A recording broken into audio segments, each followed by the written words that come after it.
बिस्मिल्लाहिर्रहमानिर्रहीम। अस्सलाम वालेकुम नाज़रीन।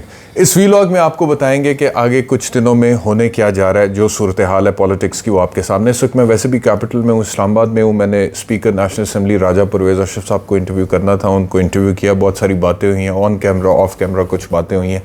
तो पीडीएम की हुकूमत इस वक्त क्या सोच रही है, इलेक्शंस की तरफ जाना चाहती है, मुज़ाकरात का क्या बनेगा, सुप्रीम कोर्ट का क्या रोल होगा आने वाले दिनों में, सुप्रीम कोर्ट का फैसला क्या मुमकिन तौर पर हो सकता है, और अगर उसमें तौहीन अदालत की कार्रवाई का आगाज़ होता है मौजूदा प्राइम मिनिस्टर शहबाज शरीफ के ख़िलाफ़, तो पार्लियामेंट या हुकूमत किस तरह से रिएक्ट करेगा। ये सारी चीज़ों के ऊपर आज मुझे बहुत सारी जगह से बहुत सारी इन्फॉर्मेशन मिली है, बहुत सारे स्टेटमेंट्स मैंने सुने, बहुत सारे ख्यालात का इजहार लोगों ने मेरे साथ किया, बाशमूल स्पीकर नेशनल असम्बली के। तो मैंने कहा कि इस इंफॉर्मेशन से भरपूर एक वीलॉग आप लोगों के लिए प्रेजेंट किया जाए right from the capital of the country. ले जी, सिचुएशन ये है कि गवर्नमेंट का ये माइंडसेट है कि अगर हमारे प्राइम मिनिस्टर पे तौहीन अदालत लगाती है सुप्रीम कोर्ट ऑफ पाकिस्तान तो हमने उसको मानना नहीं है, नंबर एक। नंबर दो, वो कहते हैं कि हम इजाज़त नहीं देंगे। मैंने कहा जी इजाज़त का क्या मतलब है कि आप इजाज़त, स्पीकर साहब से मैंने कहा कि आप इजाज़त, मैं कहा सुप्रीम कोर्ट है, इजाज़त उसे आइन से चाहिए, कानून से चाहिए, फ़ैसला वो दे सकते हैं। आपसे पूछ के इजाज़त लेके तो उन्होंने कोई फ़ैसला नहीं देना। लेकिन उन्होंने कहा जी अब हालात बदल गए हैं बैरिस्टर साहब, हालात बदल गए हैं, पार्लियामेंट अब इजाज़त नहीं देगी, हम किसी और वज़ीर आज़म के साथ वो कुछ नहीं होने देंगे जो माजी में वज़ीर आज़म के साथ सुप्रीम कोर्ट करता रहा है। नज़रिया ज़रूरत की बुनियाद पर बहुत सारे ऐसे फ़ैसले। तो मैं उससे इस नतीजे पर पहुंचा जो कि मैं पहले भी पहुंच चुका था, और मैंने पहले भी कई दफ़ा आप लोगों से इस बात का इजहार किया था कि ज़हनी तौर पर तो ये लोग तैयार हैं कि जी अगर वज़ीर आज़म नाअहल भी होते हैं तौहीन अदालत लगने के नतीजे में तो भी हमने इलेक्शंस नहीं कराने, सुप्रीम कोर्ट का फ़ैसला नहीं मानना। लेकिन जो नई बात मैं करने लगा वो ये है कि उसमें पीएमएलएन की अपनी एक स्ट्रैटेजी है, पीपल्स पार्टी की अपनी, जो मैंने आज सेंस की, उनकी अपनी एक स्ट्रैटेजी है। People's Party is laying the foundation for Bilawal Bhutto Zardari to become the next prime minister of the country. Pakistan People's Party इस चीज़ पर काम कर रही है कि बिलावल भुट्टो जरदारी को अगला वज़ीर आज़म कैसे बनाना है, ठीक है जी। और वो इस्टेब्लिशमेंट के साथ भी मामलात उस हवाले से कुछ तय करने की कोशिश कर रहे हैं, और पीएमएलएन के साथ भी उनके जो मामलात हैं कुछ चीज़ों पर इख्तलाफ की तरफ जा रहे हैं। ये मैं आपको अपनी असेसमेंट दे रहा हूँ। हालांकि दोनों इस वक्त इकट्ठे हैं। हालांकि बिलावल भुट्टो जरदारी ने शहबाज शरीफ के हवाले से जो तकरीर की on the floor of the house तौहीन अदालत की बात करते हुए, वो अनप्रेसिडेंटेड है। वो तो वैसे तो कभी उन्होंने राजा परवेज़ अशरफ साहब के बारे में नहीं किया था बात, या फिर यूसुफ रज़ा गिलानी साहब के बारे में नहीं बात की थी इस तरह से जिस तरह से मियाँ शहबाज शरीफ को उन्होंने डिफेंड किया। लेकिन उसके बावजूद कहाँ पे इख्तलाफात हैं, कहाँ पे ये भी मैं आपको बताऊँगा। लेकिन उससे पहले जो मैंने आपसे कहा ना कि सुप्रीम कोर्ट को हेड ऑन लेने के लिए हुकूमत तैयार है, उसकी एक मिसाल मैं आपको दे देता हूँ। मिसाल के तौर पे आज ही के इंटरव्यू में स्पीकर ने कहा कि देखें जी, सुप्रीम कोर्ट को अगर हमारा हक नहीं बनता कि हम सुप्रीम कोर्ट को पब्लिक अकाउंट्स कमेटी में बुलवाएं और सुप्रीम कोर्ट का जितने भी फंड्स हैं उसको ऑडिट होना चाहिए।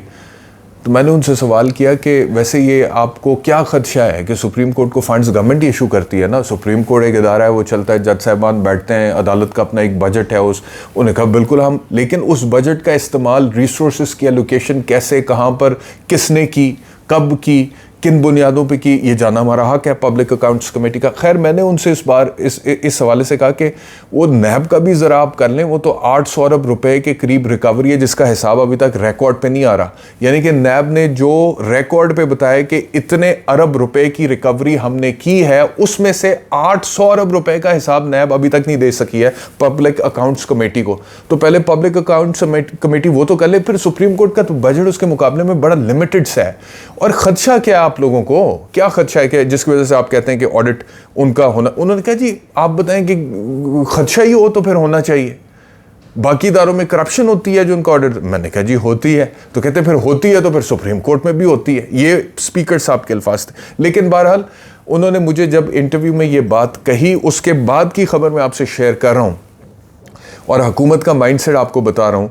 और वो ये खबर ये है कि रजिस्ट्रार सुप्रीम कोर्ट को 16 मई को पब्लिक अकाउंट्स कमेटी के चेयरमैन नूर आलम खान ने तलब कर लिया है, और ये भी कह दिया है कि अगर रजिस्ट्रार सुप्रीम कोर्ट अपेयर नहीं होगा before the public accounts committee in the parliament तो रजिस्ट्रार सुप्रीम कोर्ट के वारंट निकालेंगे। यहां तक हुकूमत इस वक्त अग्रेसिव है। यानी कि अभी सुप्रीम कोर्ट की तरफ से फैसला आया नहीं है तौहीन अदालत का, अभी वजीर आजम की डिस्क्वालिफिकेशन या नाअहली का फैसला कोई नहीं आया, अभी सिर्फ एक बात हो रही है, तो रजिस्ट्रार सुप्रीम कोर्ट के वारंटों तक बात पहुंच गई हुकूमत की तरफ से, और वो कहते हैं कि अगर वो 16 मई को पेश ना हुए तो हम उनके वारंट निकालेंगे। तो सुप्रीम कोर्ट पे अब एक प्रेशर डालने का फैसला करने के बाद हिकमत अमली पर अमल दरामद शुरू कर दिया हुकूमत ने। ये भी मैं आपको बताऊं कि वो कहते हैं कि पब्लिक अकाउंट्स कमेटी ने ये कहा है, ऑडिटर जनरल को हुक्म दिया है कि 2010 से लेकर 2021 तक सुप्रीम कोर्ट का ऑडिट होना चाहिए कि जितने भी फंड सुप्रीम कोर्ट को गए हैं वो किसने उन फंड्स का क्या किया। ठीक है, होना चाहिए, इसके ऊपर मुझे भी एतराज़ नहीं। अगर बाकी तमाम इदारों का हो सकता है तो सुप्रीम कोर्ट का भी ऑडिट हो सकता है इसमें तो। बट द पॉइंट इज कि वो किस बुनियाद पे हो रहा है, किस नीयत के साथ हो रहा है। अगर तो वो जेन्युइनली इस वजह से हो रहा है कि जी ट्रांसपेरेंसी होनी चाहिए, तो वो बिल्कुल होनी चाहिए तमाम इदारों में, और सबसे पहले हुकूमत को अपने गिरबान में झांकना चाहिए, बाकी इदारों को देख। लेकिन अगर वो इस बुनियाद पर हो रहा है कि सुप्रीम कोर्ट के एक फैसले हमें पसंद नहीं, एक वो जो फंड्स के हवाले से उन्होंने दिया, दूसरा वो जो कि supreme court practice and procedure bill के हवाले से उन्होंने दिया, इस वजह से हमने सुप्रीम कोर्ट को पुश करना है और हमने सुप्रीम कोर्ट को दीवार के साथ लगाना है, तो ये नीयत ठीक नहीं है। फिर आप अपना पब्लिक अकाउंट्स कमेटी को एज अ टूल इस्तेमाल कर रहे हैं सुप्रीम कोर्ट के साथ कोई हिसाब बराबर करने के लिए। लेकिन ये हो रहा है, लेकिन हुकूमत ये कर रही है। लेकिन आने वाले दिनों में आप देखेंगे कि इस हवाले से हुकूमत और ज़्यादा इक़दामात उठाएगी, सुप्रीम कोर्ट को और ज़्यादा प्रेशराइज करने की कोशिश करेगी। ख़ास तौर पर अगर तौहीन अदालत का कोई फैसला सुप्रीम कोर्ट की तरफ से मौजूदा प्राइम मिनिस्टर के खिलाफ आ जाता है, जिसके चांसेस अभी मेरी नज़र में 50-50 है, क्योंकि सुप्रीम कोर्ट को सेकेंड थॉट्स आ रहे हैं, मैं बड़े अरसे से कह रहा हूं, तो फिर ये हुकूमत और ज़्यादा एग्रेसिव हो जाएगी और ज़्यादा जारहाना हो जाएगी सुप्रीम कोर्ट की तरफ। एक तो ये बात। दूसरी बात, एक अहम बात जो आज मैंने नोटिस की, वो स्पीकर नेशनल असेंबली राजा परवेज़ अशरफ का इंटरव्यू करते हुए, वो ये थी कि उन्होंने कहा जी कि मैंने उनसे सवाल किया कि क्या इमरान खान की डिस्क्वालिफिकेशन हो सकती है आने वाले इंतखाबात से पहले, तो उन्होंने कहा कि मैं डिस्क्वालिफिकेशंस के बड़ा खिलाफ। मैंने कहा अच्छी बात, मतलब कि आपके सियासी मुखालिफ हैं, बदतरीन सियासी मुखालिफ हैं, लेकिन उसके बावजूद आप कह रहे हैं कि उनको डिस्क्वालीफाई नहीं होना चाहिए, सियासतदानों की, पॉलिटिशियंस की डिस्क्वालिफिकेशंस नहीं होनी चाहिए। ये एक फ़र्क है इस वक्त पाकिस्तान मुस्लिम लीग नवाज़ और पाकिस्तान पीपल्स पार्टी की सोच में। मियां नवाज शरीफ साहब की शदीद ख्वाहिश है कि इमरान खान की डिस्क्वालिफिकेशन ठीक वैसे ही हो जैसे मियां नवाज शरीफ की हुई। इतनी ख्वाहिश है कि उन्होंने कहा है कि ये ख्वाहिश जब तक पूरी नहीं होगी मैं पाकिस्तान वापस नहीं आऊँगा।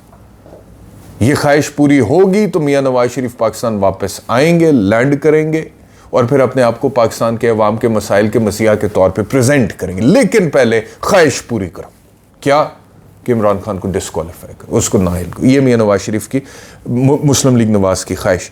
Peoples Party on the other side, कुछ बातों में आपको पता है, वैसे तो बहुत सारी बातों में पीपल्स पार्टी ने बहुत सारी चीज़ों का बड़ा सत्यानाश भी किया है। हुकूमत में भी रहे हैं, ऑपोजिशन में भी रहे हैं, सिंध में 15 साल से ऊपर हो गए हैं हुकूमत में रहते हैं, लेकिन उसके बावजूद कुछ चीज़ें ऐसी हैं जहाँ पे पीपल्स पार्टी का एक ट्रैक रिकॉर्ड है, एक हिस्ट्री है, एक तारीख है कि वो वहाँ पे प्रिंसिपल स्टैंड लेते हैं।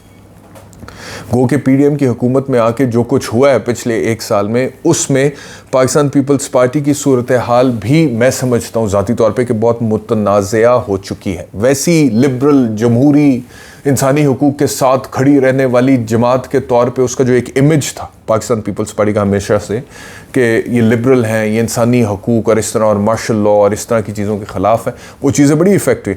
लेकिन पीपल्स पार्टी ने एक ज़ेन बनाया, उस ज़ेन के मुताबिक उन्होंने जो एग्जीक्यूटिव पावर की सीट्स थी वो नहीं ली। मिसाल के तौर पे उन्होंने फॉरेन मिनिस्ट्री ले ली बिलावल साहब की, वो फॉरेन मिनिस्टर, वो पूरा एक्सपेरिमेंट एक रिपीट हो रहा है जुल्फ़िकार अली भुट्टो वाला, कि जब भुट्टो साहब सदर यूब के फ़ॉरेन मिनिस्टर थे और फ़ॉरेन मिनिस्टर के तौर पे पूरी दुनिया के मुख्तलिफ मुल्कों के दौरे करके उन्होंने पाकिस्तान के अवाम के ऊपर अपना एक इम्प्रेशन क्रिएट किया था और उसके बाद he became a candidate for the prime ministership of the country. वो एग्जैक्ट मॉडल बिलावल के लिए इन्होंने डिज़ाइन किया, प्लान किया और उसके ऊपर वो अपनी तरफ से इम्प्लीमेंटेशन करें। कामयाब होता नहीं होता एक अलग बात है, लेकिन मैं आपको ये कह रहा हूँ कि इस्टेब्लिशमेंट के साथ पाकिस्तान पीपल्स पार्टी की बातें कुछ सेटल हो रही हैं बिलावल भुट्टो की प्राइम मिनिस्टरशिप को लेकर। एक तो ये बात।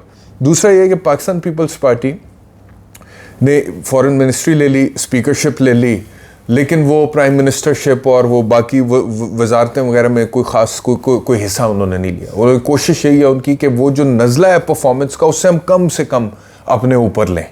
और बाकी सीट्स जो हैं वो रख के और कल को अगली जो हुकूमत है उसको टारगेट करें।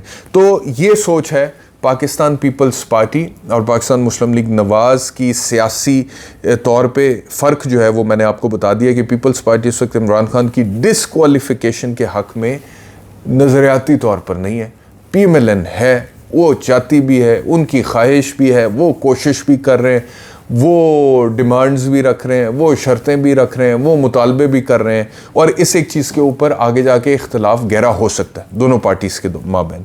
तो बहरहाल जो कैपिटल से मैं आपको ख़बर देकर ये वीलॉग बंद करता हूँ वो यही है सर कि हुकूमत ने ज़हन बनाया हुआ है अक्टूबर से पहले इलेक्शंस नहीं होने।